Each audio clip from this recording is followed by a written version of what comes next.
중국 역사상 가장 논란이 되는 인물, 진시황.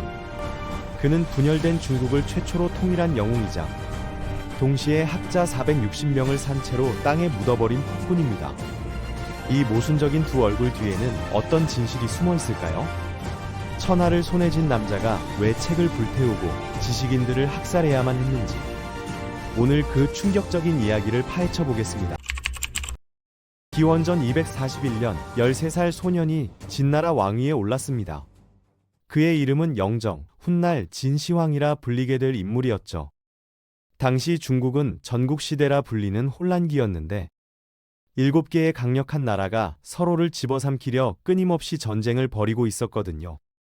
진나라, 초나라, 제나라, 연나라, 한나라, 위나라, 조나라가 각자 천하의 주인이 되겠다며 칼을 겨누던 시대였습니다. 영정이 왕위에 오를 당시만 해도 그는 그저 어린 꼭두각시 왕에 불과했어요. 실권은 재상 여부리가 쥐고 있었고 심지어 영정의 친아버지가 누구인지조차 불확실했을 정도였으니까요. 하지만 이 소년은 달랐습니다. 22살이 되자마자 영정은 쿠데타를 일으켜 여부리를 제거하고 진짜 권력을 손에 쥐었거든요. 그리고 그는 곧바로 놀라운 계획을 실행에 옮기기 시작했죠. 바로 분열된 중국 전체를 하나로 통일하겠다는 야심찬 목표였습니다. 당시로서는 거의 불가능해 보이는 꿈이었어요. 500년 넘게 분열되어 있던 땅을 혼자 힘으로 정복한다는 건 미친 짓처럼 보였으니까요. 그런데 영정에게는 특별한 무기가 있었습니다. 첫 번째 무기는 법가 사상이었어요. 당시 대부분의 나라들은 유교나 도교 같은 온건한 사상을 따랐는데 진나라만은 달랐거든요. 법가는 인간의 본성을 악하다고 보고 오직 엄격한 법과 가혹한 처벌만이 질서를 만들 수 있다고 주장했습니다. 영정은 이 냉혹한 철학을 완벽하게 받아들였죠. 그의 통치 아래에서 진나라는 거대한 군사 기계로 변했어요. 모든 백성은 전쟁을 위해 존재했고 농사를 짓든 물건을 만들든 결국 군대를 먹여 살리기 위한 것이었습니다. 진나라 법은 믿을 수 없을 만큼 가혹했는데 작은 위반에도 사지를 찢는 형벌이나 코를 베는 처벌이 내려졌거든요. 두 번째 무기는 천재적인 전략이었습니다. 영정은 적국을 하나씩 각계격파하는 방식을 택했어요. 6나라를 동시에 상대하는 대신 한 번에 하나씩 집중 공격해서 완전히 무너뜨린 다음 목표로 넘어가는 거였죠. 기원전 230년 가장 약한 한나라가 첫 번째 희생양이 되었습니다. 진나라 군대는 한나라 수도를 포위하고 왕을 사로잡았어요. 이어서 기원전 225년에는 위나라가 무너졌고 기원전 223년에는 초나라가 함락되었습니다. 초나라는 당시 가장 큰 영토를 가진 강대국이었는데도 진나라의 무자비한 공격 앞에서 속수무책으로 무너졌거든요. 기원전 222년 연나라와 대나라가 차례로 정복당했습니다. 이제 남은 건 제나라뿐이었죠. 제나라 왕은 진나라의 무시무시한 기세를 보고 싸우지도 않고 항복했어요. 기원전 221년 마침내 영정은 500년 만에 중국 전체를 통일하는 전무후무한 업적을 달성했습니다. 그는 이제 단순한 왕이 아니라 황제, 그것도 최초의 황제가 되어야 한다고 생각했죠. 그래서 새로운 칭호를 만들었습니다. 바로 시황제, 첫 번째 황제라는 뜻이었어요. 진나라의 시황제, 줄여서 진시황이라는 이름이 이렇게 탄생했습니다. 진시황은 통일 이후 중국을 완전히 뜯어고치기 시작했어요. 그의 개혁은 상상을 초월할 정도로 급진적이었습니다. 먼저 화폐를 통일했는데 이전까지 각 나라마다 다른 돈을 쓰던 걸 하나로 통일해버렸거든요. 도량형도 마찬가지였죠. 길이를 재는 자, 무게를 다는 저울, 부피를 재는 그릇까지 모든 측정 단위를 동일하게 만들었습니다. 심지어 수레바퀴의 폭까지 똑같이 규격화했어요. 왜냐하면 전국의 도로에 페인바퀴 자국 간격이 달라서 수레가 뒤집어지는 일이 많았거든요. 문자도 통일했습니다. 각 나라마다 조금씩 다르게 쓰던 한자를 소전이라는 표준 문자로 통일해서 전국 어디서나 의사소통이 가능하게 만들었죠. 행정체계도 완전히 새로 만들었어요. 이전의 봉건제를 폐지하고 군현제를 도입했습니다. 전국을 36개 군으로 나누고 각 군 아래에 현을 두었는데 모든 지방 관리를 황제가 직접 임명하고 언제든 교체할 수 있게 만들었거든요. 이렇게 하면 지방 귀족들이 힘을 키워서 반란을 일으킬 가능성을 원천 차단할 수 있었죠. 진시황은 옛 6나라의 귀족 12만 가구를 강제로 수도 함양으로 이주시켰습니다. 고향에서 뿌리 뽑아버리면 반란을 꾀할 수 없다고 판단했던 거예요. 그리고 역사상 가장 유명한 건축 프로젝트를 시작했죠. 바로 만리장성입니다. 사실 만리장성 자체는 진시황이 처음 만든 게 아니에요. 이전부터 각 나라들이 북쪽 유목민족을 막기 위해 성벽을 쌓아왔거든요. 진시황이 한 일은 이 분절된 성벽들을 하나로 연결하고 대대적으로 확장한 겁니다. 동쪽 바레만에서 서쪽 감숙성까지 무려 5,000km가 넘는 거대한 성벽을 건설했어요. 이 공사에 동원된 인력이 얼마나 많았는지 아세요? 최소 30만 명에서 최대 100만 명으로 추정됩니다. 수많은 사람들이 혹독한 노동과 추위, 굶주림 속에서 목숨을 잃었죠. 만리장성만이 아니었어요. 진시황은 자신의 무덤, 진시황릉도 만들기 시작했습니다. 지금도 발굴이 완료되지 않은 이 거대한 지하 궁전은 70만 명이 40년 가까이 매달려 지었다고 전해지거든요. 내부에는 수은으로 만든 강과 바다가 있고 자동으로 작동하는 쇠뇌가 도굴꾼을 쏘도록 설계되었다고 합니다. 그리고 유명한 병마용이 있죠. 실제 크기의 군인 조각상 8,000개가 황제를 사후 세계에서도 지키도록 만들어졌습니다. 이 모든 공사를 위해 얼마나 많은 백성이 강제 징집되어 고통받았는지 상상이 안 될 정도예요. 하지만 진시황의 통치는 여기서 더 어두운 방향으로 치달았습니다. 기원전 213년 한 사건이 그를 완전히 변하게 만들었거든요. 황제는 전국을 순행하던 중 한 유생이 쓴 비방문을 발견했어요. 내용은 진시황이 폭군이며 법과 사상은 백성을 억압한다는 것이었습니다. 격분한 진시황은 주변 신하들에게 물었죠. 어떻게 해야 이런 비판을 막을 수 있느냐고요. 그러자 재상 이사가 대답했습니다. 과거를 논하는 자들이 문제라고 옛날을 미화하며 현재를 비판하는 유학자들을 제거해야 한다고 주장했어요.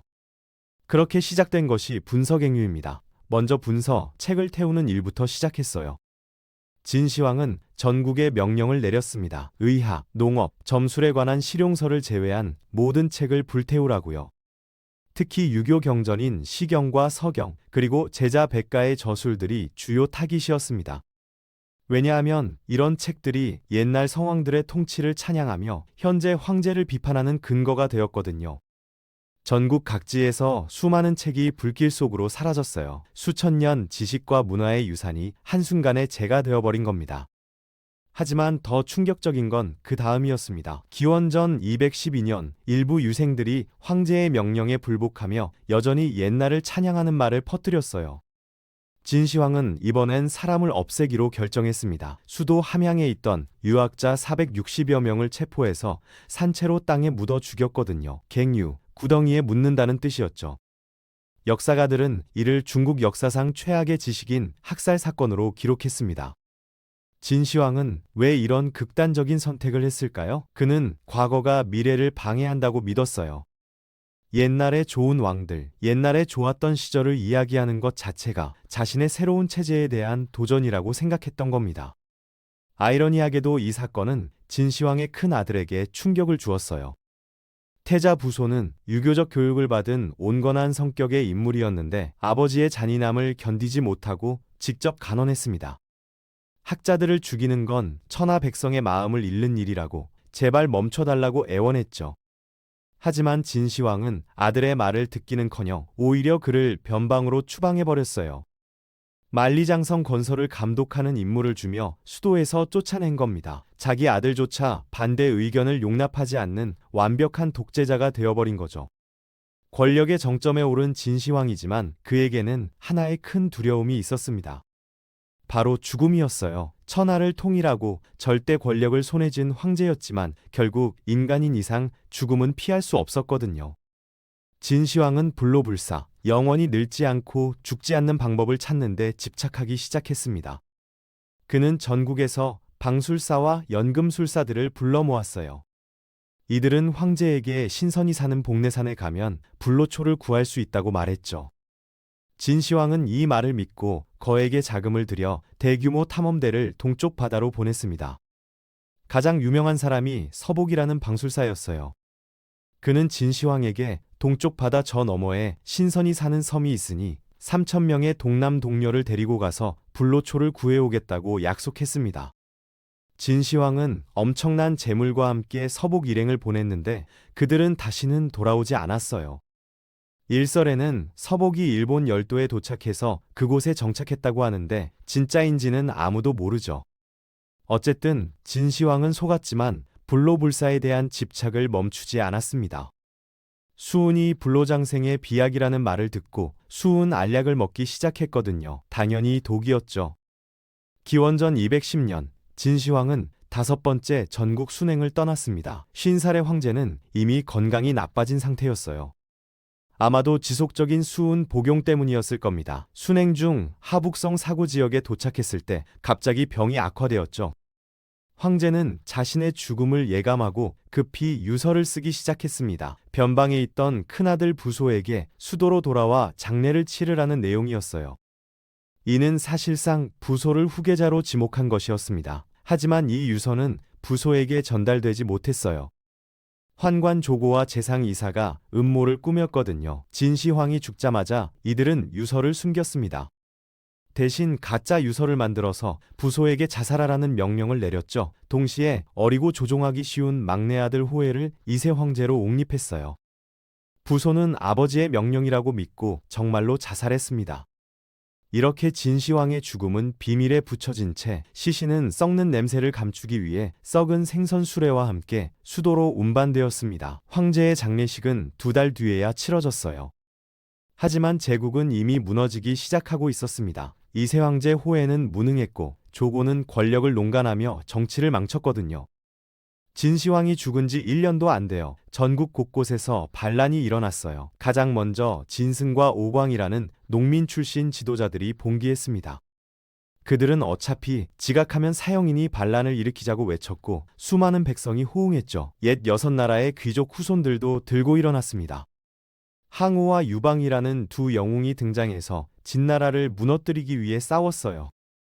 기원전 206년 진시황이 죽은 지 고작 4년 만에 진나라는 완전히 멸망했습니다. 항우의 군대가 수도 함양을 점령하고 궁전을 불태웠어요. 3개월 동안 불이 꺼지지 않았다고 전해질 정도로 철저하게 파괴되었죠. 진시황이 그토록 공들여 만든 통일제국은 그의 사후 15년도 버티지 못하고 사라진 겁니다. 왜 이렇게 빨리 무너졌을까요? 가혹한 법, 무리한 토목공사, 사상 탄압, 이 모든 것이 백성들의 원한을 샀기 때문입니다. 진시황은 강력한 통제로 제국을 하나로 묶었지만 그것은 두려움에 기반한 것이었지 진정한 충성이 아니었어요. 하지만 아이러니하게도 진시황의 유산은 사라지지 않았습니다. 진나라를 무너뜨린 유방은 한나라를 세우고 황제가 되었는데 진시황이 만든 시스템을 거의 그대로 유지했거든요. 9년제 통일된 화폐와 문자, 도량형, 법률 체계까지 모두 계승했습니다. 단지 가혹한 처벌을 완화하고 유교를 국가 이념으로 삼았을 뿐이죠. 결국 진시황이 설계한 중앙 집권적 황제 체제는 이후 2000년 동안 중국 역사의 기본 틀이 되었어요. 청나라가 멸망하는 2912년까지 계속된 겁니다. 오늘날 우리는 진시황을 어떻게 평가해야 할까요? 그는 분명 중국을 최초로 통일하고 거대한 제국의 기틀을 마련한 위대한 정복자였습니다. 만리장성, 병마용, 통일문자 같은 업적은 지금도 중국의 자랑이거든요. 하지만 동시에 그는 무자비한 폭군이기도 했어요. 수십만 명을 강제 노역으로 죽음으로 몰아넣었고 사상의 자유를 짓밟았으며 학자들을 생매장했습니다. 위대함과 잔인함, 천재성과 광기가 한 사람 안에 공존했던 거죠. 진시황의 이야기가 우리에게 던지는 교훈은 명확합니다. 아무리 강력한 권력도 백성의 마음을 얻지 못하면 오래가지 못한다는 것, 두려움으로 만든 질서는 언젠가 무너진다는 것, 그리고 과거를 지우려는 시도는 결국 실패한다는 것입니다. 진시황은 책을 태웠지만 사상은 죽일 수 없었어요. 유교는 살아남아 한나라 시대에 더욱 융성했거든요. 역사는 반복해서 증명합니다. 진정한 힘은 폭력이 아니라 정당성에서 나온다는 걸요. 오늘 이야기가 좋았다면 구독과 좋아요 알림 설정을 잊지 마세요. 감사합니다.